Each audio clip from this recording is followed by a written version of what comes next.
ఇక్కడ ఉన్న హైదరాబాద్లో ఉన్న ఏ ఆర్టిస్ట్కు ఎక్కువ సంబంధం లేదు సావిత్రమ్మని. ఎందుకు నన్ను అడగల? ఈగో కాదా? మీకు అర్థమైందా? అంటే సావిత్రమ్మతో అంత ఇంపార్టెంట్ నాకు ఇవ్వడం వాళ్ళకి ఇష్టం ఉండదు, వాళ్ళ ఈగో. ఒకటి. జమునక్క చాలా బాధపడుతూ ఉంది, ఆయన్ని కేర్ చేయటం లేదు. అంటే ఆ సిచ్యువేషన్లో గ్లామర్ లేదు, ఆవిడకి జనరేషన్ లేదు, ఏజ్ లేదు. అంటే ఒక గ్రూప్ లాగా తయారైపోయి ఎవరిది ఏమన్నా సినిమా తీసారా తీసుకోండి వద్దల్లా, బట్ దాంట్లో లేనివి మీరు పెట్టినప్పుడు ఏ క్యారెక్టర్ మంచిదో చెడ్డదో మాకు తెలిసినప్పుడు మేము హట్ అవుతాం, అబద్ధం అవుతుంది. దీన్ని చెప్పామనుకోండి ఆల్రెడీ మన మీడియా వాళ్ళు రెడీగా ఉంటారు, ఎప్పుడు ఏది గెలుకుతామా ఏది పెడతామా అని. అందువల్ల ఏం చేశాను, దాని గురించి మాట్లాడడం మానేశాను, సినిమా చూడడం మానేశాను. అంటే మీకు ఎలా తప్పులున్నాయని ఎలా వేరే వాళ్ళ కథ చెప్తే తెలిసిందా మీ దాంట్లో తప్పులున్నాయి? మీరు తప్పులు రైట్లో లేదు మా, వాళ్ళు సినిమా తీశారు. 52 ఏళ్లలోనే మీకు 2.5 అవర్స్లో ఏం చూపిస్తారు? ఏ చరిత్ర? దాంట్లో మసాలా కావాలా?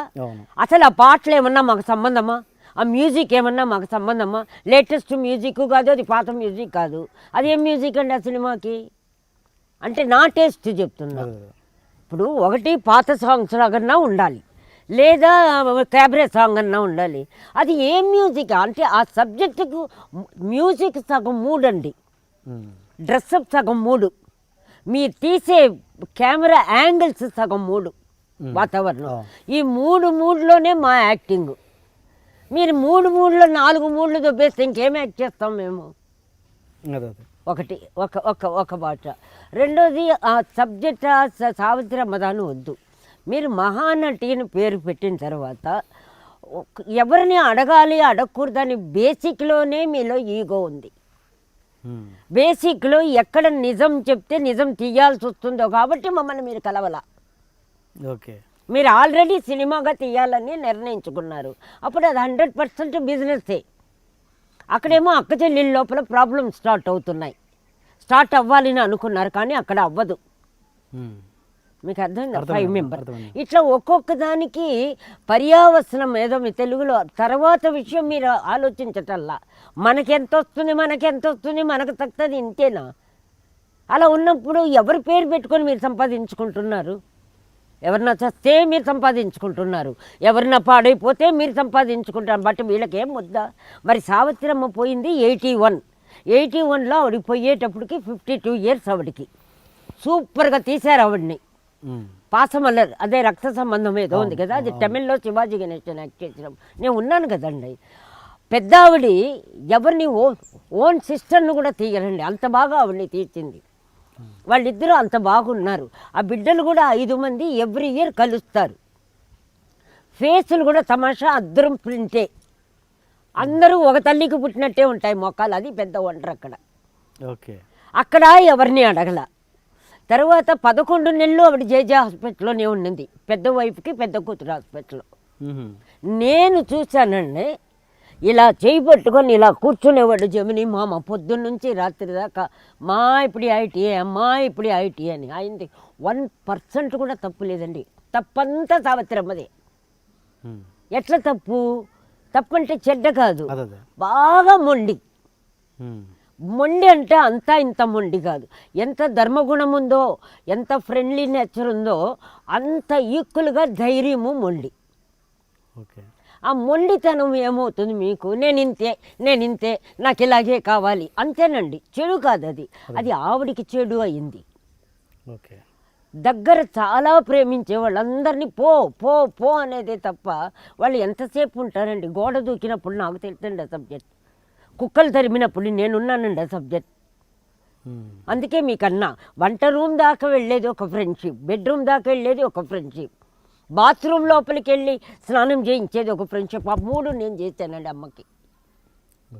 అక్కని పిలిస్తే ఒక సంఘటన, చాలా పెద్ద సీనియర్ ఆర్టిస్ట్ ప్రాణని, హిందీ ఆర్టిస్టు, ఏదో 72లో న్యూజిలాండ్స్లో విరాళం కోసం ఒక ఫంక్షన్ పెట్టాడు. అప్పుడు వీలైనంత వరకు భానుమతమ్మకి, సావిత్రక్కకి, దేవికకి గొడవలు వచ్చేది నా వల్ల. నాతో రావాలి అట్లా పెట్టు ఆ ఒక సీజను.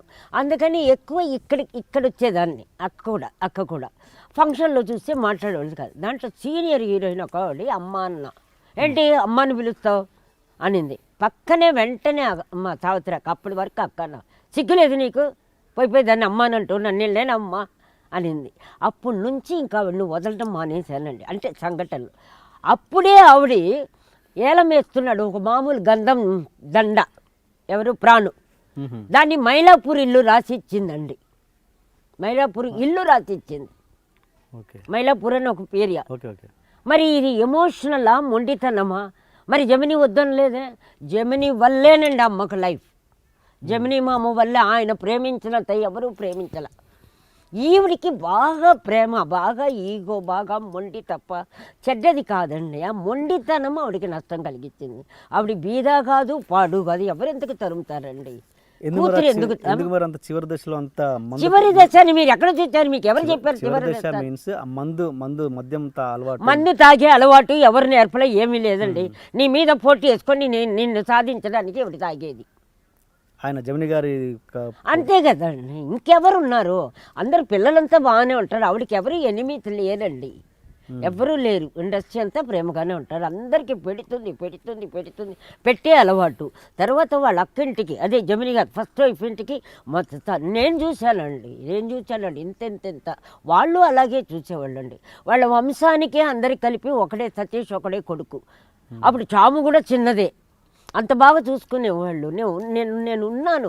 అలాగే ఒకసారి కార్ డ్రైవింగ్, అమ్మ ఉంది, వైట్ పంజాబీ డ్రెస్సు, ఫుల్గా పసుపు పూసేసుకొని కారు తోలుతా ఉంది. నేను పక్కన కూర్చున్నా.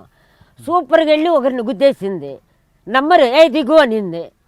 నాకేమో వణుకు, దిగా. కారులో అలా బారేసింది. ఇలా తిప్పుకుంటూ వచ్చేసిందండి, చెయ్యి ఇలా పెట్టుకొని ఇలా ఇంటికి వచ్చేసింది. ఆ కారు ఏమైందో, గుద్దింది ఏమైందో తెలియదు. అంత ముండి ఆవిడ. ఇవి మీరు చూసారా, నేను చూసానా? ఇప్పుడు ఇవన్నీ మనం సినిమాలో చూపించలేము. ఇక్కడికి చూస్తే ప్రతివాడు ఒక కథ చెప్తున్నాడు సావిత్రి గురించి. అప్పుడు అది అబద్ధం చెప్పాలంటే నేను అక్కడ ఉండకూడదు వాళ్ళకి, అందుకే నన్ను తరిమేశారు. ఓకే. అదే కానీ కొన్ని చెప్పలేమనుకోండి. ఇంటిమేసీ అనేది వేరు, అండర్స్టాండింగ్, ఆ ఫ్రెండ్షిప్ వేరు, ఒక టైం పాసింగ్ అని ఒక ఫ్రెండ్షిప్ వేరు. ఇట్లా ఫ్రెండ్షిప్లో కూడా కొన్ని వేల రకాలు ఉంటాయండి. జనరల్గా స్నేహం ఏంటి? ఎవరన్నా చచ్చిపోయినా పెళ్ళిళ్ళు వస్తే చాలా హెల్ప్ చేసినట్టు డ్రామాలు చేసి ఆ తర్వాత సంవత్సరం అంతా వాళ్ళని వాడుకొని దొబ్బుతారు. అది ఒక ఫ్రెండ్షిప్. అన్ని రకాలు చూసే కదండి వచ్చాం. ఇప్పుడు మీరు చూస్తున్న ఈ వాతావరణంలో ఇవి నేర్పేవాళ్ళు, చెప్పేవాళ్ళు, తిట్టేవాళ్ళు, నేను పస్తున్నానా, బాగున్నానా, ఏమన్నా కనపడతా ఉన్నా, హ్యాపీగా రిలాక్స్గా ఉన్నాం. ఇది ప్రాప్తం, మనం కొనుక్కుంటే వచ్చేది కాదండి. అందుకని ఈ ఫిలాసఫీ సావిత్రి అమ్మది ఒకటి మాత్రం మహానటి ఇచ్చారు, ఆయనకి అది ప్లస్, ఓన్లీ ప్రొడ్యూసర్కి ప్లస్. ఆర్టిస్టులు కూడా పెద్ద ప్లస్ అని నేను అనుకోనండి. ఎందుకంటే ఓవర్ ఇమేజ్ వచ్చేసిందంటే ఆ తర్వాత అంతకంటే బెటర్ క్యారెక్టర్ వచ్చినా కూడా వాళ్ళు దాన్నే కంపేర్ చేస్తారు. ఎవరు? కీర్తి సురేష్ గురించి. ఎవరు పేర్లు వద్దండి, మీరు ఎందుకు పేర్లు అవుతారు? అర్థమైపోయింది, అందుకని అది అర్థమైతే మీరు మనసులో పెట్టుకొని మీరు సపరేట్గా చెప్పుకోండి, నా నోటితో నుంచి ఎందుకు. ఎనీ ఆర్టిస్ట్, మా దేవదాస్ టైంలో కూడా మా నాగేశ్వరరావు గారికి చాలా కాలం పట్టింది. ఎందుకంటే ఆ క్యారెక్టర్ అంత గొప్పది. అవునవును. మళ్ళీ ఆయనే చేస్తే రాదనేది ఆయనే 1,00,000 సార్లు చెప్పాడు. ఒక అన్మెచ్యూర్డ్గా ఉన్నప్పుడు, కొత్తగా ఉన్నప్పుడు నిజంగా భయపడి ఆ ఇన్నసెంట్గా మనం తెలియక చేసేస్తాం. తర్వాత చేసేటప్పుడు కాన్షియస్గా చేస్తాం. అవును. మనం చేస్తున్నామని చేసేటప్పటికి భావాలు మారిపోతాయి. దీంట్లో ఈ అమ్మాయి చేసింది కంటే కూడా అమ్మాయిని మోల్డ్ చేసింది చాలా గొప్పగా చేశారు, అందరు చెప్పడం, ఫోటోలు, అది గొప్ప. బట్ ఆర్టిస్ట్గా క్యారెక్టర్ ఏమిటి, నెక్స్ట్ పిక్చర్లో ఆవిడ వేషం ఏంటి? అవును, ఆ డేంజర్ అయితే ఉంటుంది. మీకు అర్థం కాల. అప్పుడు ఏమవుతుంది, మీకు మైనస్ అవుతుంది. మీరు ఒకవేళ ఏమిచ్చినా ఇప్పుడు ఆ పిల్ల ఫ్రాక్ వేసినా కూడా మైనస్ అయిపోతుంది. అదే అంటున్నా. ఎందుకంటే నీ వల్ల అమెరికాలోనే చీరలు కట్టుకున్నట్టు ఏదో యాడ్లు చూశారు టీవీలో. ఇప్పుడు నువ్వు ఏం డ్రెస్ వేస్తావు? ఇంకా ఇదే పూలు ఇదే జడేసుకోకపోతే నేను చూడరు. చూడనంటే కొద్ది టైం పడుతుంది. అంటే ఆ పిక్చర్ సక్సెస్ అవుతే నీకు మించి అప్పుడు నువ్వు సక్సెస్ అవుతావు. ఈ ప్రాబ్లం చాలా ఉంది కదా ఇప్పుడు. రైట్, అదే నేను అది రివ్యూలో అదే చెప్పాను. శంకరాభరణంగా తర్వాత సోమయాజులు గారికి ఎలాంటి ప్రాబ్లం అయిందో మా పిక్చర్ అప్పుడు మొత్తం పోయింది కదా అప్పులప్పారావులో. మ్మ్. ఇలా మూసుకొని పోయి తాగేసి వస్తాడు అంటే నేను అప్పుడే చెప్పా షూటింగ్లో మీ పని అయిపోయిందన్న. అమ్మ మొత్తం పోయిందన్నాడు, కెరియరే పోయింది. శంకరాచార్యని పోయి అప్పులప్పారావులో దొంగ తాగుడుగాను ఒక బ్రోతల ఇంటికి వెళ్ళి వచ్చినట్టు చూపిస్తే ఎట్లా? ఏమంటే అంటే ఎంత ప్రభావం ఉంది ఆర్టిస్టులది పబ్లిక్లో అని చెప్పడానికి మీకు చెప్పా. ఇంత ప్రభావం ఉన్నప్పుడు ఇప్పుడు ఎందుకు ఇలాంటి సినిమాలు అంటే ఇప్పుడు ఉన్న వాళ్ళకు టేస్ట్ లేదు, మ్యూజిక్ సెన్స్ లేదు, వాళ్ళకి తెలీదు. విజిల్ కొట్టే పిల్లలు దానికి ఆ పిల్లలతనమైన సినిమాలు బాగుంటాయి. మంచి మ్యూజిక్ వేస్తే వాళ్ళకి ఏమొస్తుంది, నిద్రపోతారు. అది ఒక చోట్ల నేను చెప్పా. అప్పుడు మ్యూజిక్ వేస్తే నిద్రపోవడానికి, ప్రేమించుకోవడానికి. ఇప్పుడు మ్యూజిక్ వేస్తే విడిపోవడానికి, కొట్టుకోవడానికి, మెలకు రావడానికి, భయం రావడానికి. అంటే కొట్టి లేపేస్తున్నారు మ్యూజిక్. అది మ్యూజిక్ అండి. అంటే ఇది అన్నామంటే ఏదంటే అవును మేము అంటాం, నీకు ఇష్టం ఉంటే విను, లేకపోతే ఛానల్ మూసుకో అంట. కరెక్టా కాదా? ఏం మ్యూజిక్ అండి మీరు వేస్తున్నది? ఇప్పుడు సావిత్రమ్మ సినిమాకే తీసుకోండి. ఇప్పుడు నేను చెప్పానంటే కాంట్రవర్సీ, దీనికి ఒక డ్రామాలు చేసి మొదలెడతారు. నిజంగా మ్యూజిక్ ఓల్డ్ది కాదు, న్యూది కాదు. ఆ పిక్చర్ మేము ఊహించుకోండి, నాలాంటి వాళ్ళు ఎవరో మెంటల్ ఉంటారు కదా, వెళతాము. వెళ్ళినప్పుడు ఆ మ్యూజిక్ వింటే ఫీలింగ్ రావాలి కదా మాకు, మా సావిత్రమ్మ గుర్తు రావాలి కదా, రాదు కదా అక్కడ. అంటే మ్యూజిక్ ఎంత ఎంత మనకు ప్రభావితం చేస్తుంది. మ్యూజిక్ లైఫ్ కదా. మ్యూజిక్లో మంటలు వస్తున్నాయి, వర్షాలు వస్తున్నాయి, మేఘాలు ఆగుతున్నాయి. మ్యూజిక్ అంటే నాదం, శబ్దం, ఓంకారం అని ఎన్నెన్నో పేర్లు ఉన్నాయి. ఆ సినిమా మ్యూజిక్ బాగా పాపులర్ అయింది, మీకు తెలుసో తెలియదు. అది మీకు అయింది, నాకు అవ్వల. భలే నన్ను ఫోర్స్ చేస్తారంటే అంటే డబుల్ మీనింగ్లో రెచ్చగొడుతున్నారా నన్ను, అంటే లాగుతున్నారా? అలా కాదు, ఇంకెట్లా? అలా కాదు అంటే అరే ఒక్కొక్కరికి ఒక్కొక్క టేస్ట్ అండి.